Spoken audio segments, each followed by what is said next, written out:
What's it like to be born a billionaire? That person is me, Richie. Hi! My dad couldn't make it, so he sent me. Born into the wealthiest family on the planet, I grew up in a pure gold cradle.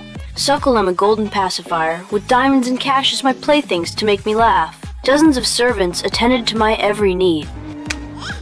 I dined at my family's private McDonald's, had a personal fitness trainer, a science lab, and a loyal butler by my side. Living in a family like this, you must think I have no worries at all. Absolutely not. I once naively believed there was nothing in the world that couldn't be solved with money. Until the first time, I was humbled by a few poor people. They made me understand that money can't buy genuine feelings. But later, when I was on the verge of losing everything, they stood firmly by my side without hesitation. Sitting on a genuine leather sofa worth tens of millions, I've always wondered what ordinary kids do after school. Why do they laugh so freely? How can they live without fear? Then one day, I visited one of my father's factories and met a group of regular kids for the first time. They played ball, joked around, and spoke their minds. I was so envious. I just wanted to be one of them. After delivering a half-hearted speech, I walked straight toward them, only to be stopped. My bodyguards said they were slum kids, unworthy of speaking to me, and that I should socialize only with heirs from families like mine. I lowered my head, hiding my disappointment. Maybe I shouldn't have come to this event at all. Yes, I bear the responsibility of inheriting the family empire. Since the age of 3, alongside leisure activities, I've had to learn how to run a corporation. But all I want is to play baseball with kids my age. Those so-called rich heirs only care about business strategies and making money. They won't even enjoy a proper fencing lesson. So utterly boring. As I boarded the helicopter and looked down at them, carefree in front of the factory, I suddenly realized my childhood wasn't happy at all. Father is home from his business trip. Great! On the way home, another day, the butler continued, indifferently listing my weekend itinerary. Meeting the president at the White House with Dad? Boring. Dining with the Queen of England? Not interested.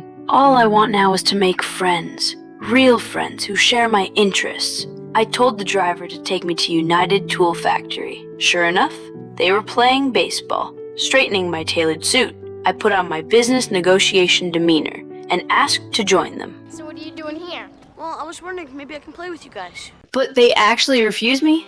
No one has ever refused me since I was born. Not! I didn't understand, and I was a little angry. So I used the method my father taught me. I can hit off of you.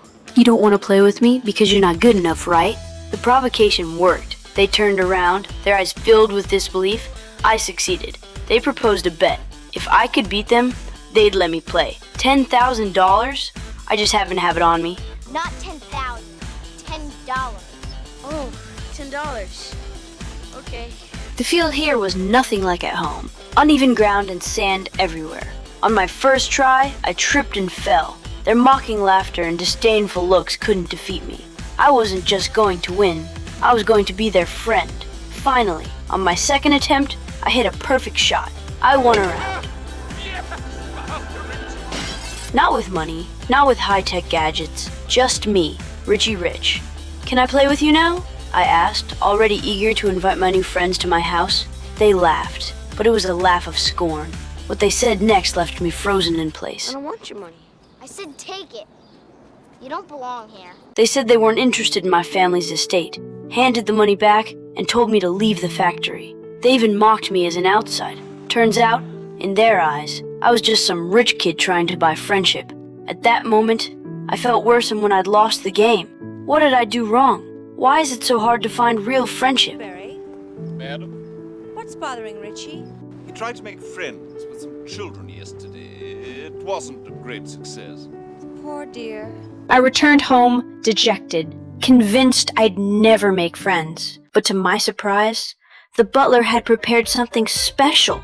He brought them to my house. When I saw them standing before me, my heart skipped a beat, like someone had set off fireworks in my chest. This was my chance. Trying to sound as casual as I did during our bet, I invited everyone inside. We walked through hallways lined with antiques until we reached my secret hideout, the McDonald's restaurant. Their expressions were no longer mocking or disdainful, just pure curiosity. After lunch in my office, I took them to play with the catapult, ride the private roller coaster, and experience every entertainment the estate had to offer. Seeing them laugh so freely, I suddenly felt the whole mansion come alive with energy. Does this mean, do I finally have friends? In the afternoon, I reluctantly bid farewell to my friends, still basking in the excitement of the day, when a sudden phone call shattered peace. My parents' plane had crashed. I rushed to the computer and opened DadLink, desperately trying to locate a signal. But no matter how hard I tried, all attempts failed. As news outlets scrambled to report the latest updates, I clung to my belief. My parents must still be alive. Before I could uncover the truth behind their accident, Gloria called, demanding answers.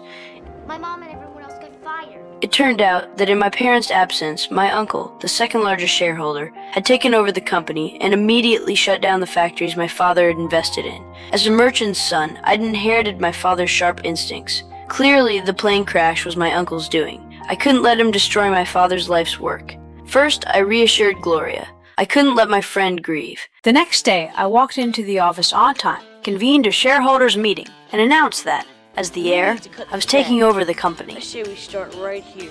I reopened the United Tool factory that my uncle had shut down and provided new security measures for the laid-off workers. This reform earned me recognition from other executives, and my popularity had already surpassed that of Uncle Lawrence. I was thrilled to have preserved my father's life's work, but what made me even happier was that my good friends actually came to thank me. Richie? They said they misunderstood me before, and were now here to thank me for saving their parents' livelihoods, once again. Remembering how much they loved chocolate, I seized the moment to invite them to join our R&D team. Mr. Lawrence had previously altered our chocolate recipe to cut costs. The result, of course, was that sales plummeted, but with my friend's help, we developed a new chocolate formula, adjusting the nut content. The result? Rave reviews, of course, and even a feature in our magazine. Uncle soon became marginalized in the company, but I knew he wouldn't give up so easily. Sure enough, he framed the butler for planting a bomb on my parents' plane. While the butler was arrested, Uncle seized my guardianship and locked me up at home. But did he really think I'd fall for that? His plan was already part of my plan. The strong corrosive agent developed by Keen Bean helped the butler and me escape. We met at Gloria's house, where I used her computer to hack into the mansion's system, access DadLink, and retrieve my parents' location. But they caught on quickly. Just as I was refining the coordinates, they cut the power. Now, there was only one option left: going home. Alone? Of course not. I now had a group of loyal friends fighting by my side. Under the cover of night, we retrieved the catapult from the secret base, loaded it with manure bags from the garden, aimed at the 7 o'clock position, and fired! Oh, don't worry. It's just a little mistake. We made our way to the basement and rescued Keen Bean, then split up to take action. Gloria and Keen Bean poured the chemical solution into the sewer, and within 5 minutes, we had a bubble fountain that drew the entire estate's attention. Pee-wee was in charge of cutting power into the surveillance room. The moment every camera in the mansion went dark, I rushed into the office to check DadLink. To my shock, the signal showed my parents were actually at home right now. Dad's right here. Welcome home, Richie. Turns out, while I was searching for signals on DadLink, Mr. Lawrence had also seen the location and sent men to bring my parents back first. He forced my dad to reveal the vault's location and locked me and my friends in the lab cages. All right, now watch your heads. Just as the cages were about to be electrified, Keen Bean, hiding in the corner, arrived with his invention. Super strength adhesive plus B propulsion. The power was cut. Working together, my friends and I pried open the iron cages and dashed out. Luckily, we were fast enough. I intercepted my furious uncle before he could act. But when he saw I'd escaped, he pulled out a gun and fired 2 shots at me. Cool. Oh right, forgot to mention, I was wearing a bulletproof vest. I knocked the gun out of Uncle's hand with my sword and successfully escaped with Mom and Dad. Now dangling upside down from a statue after slipping, Uncle Lawrence actually begged us to save him. Should we save him? I looked at Dad. My usually kind-hearted father made an exception this time. He fired Mr. Lawrence on the spot. Even Gentle Mom had a little gift for him. With the help of my friends, I rescued my parents, drove away the villain, and gained true friendship. A week later, at the baseball game, all my good friends came to play. Once again, we fought side by side and won the match. I finally understood. Real wealth lies in genuine relationships. And now, I can proudly declare, I am truly the richest person in the world.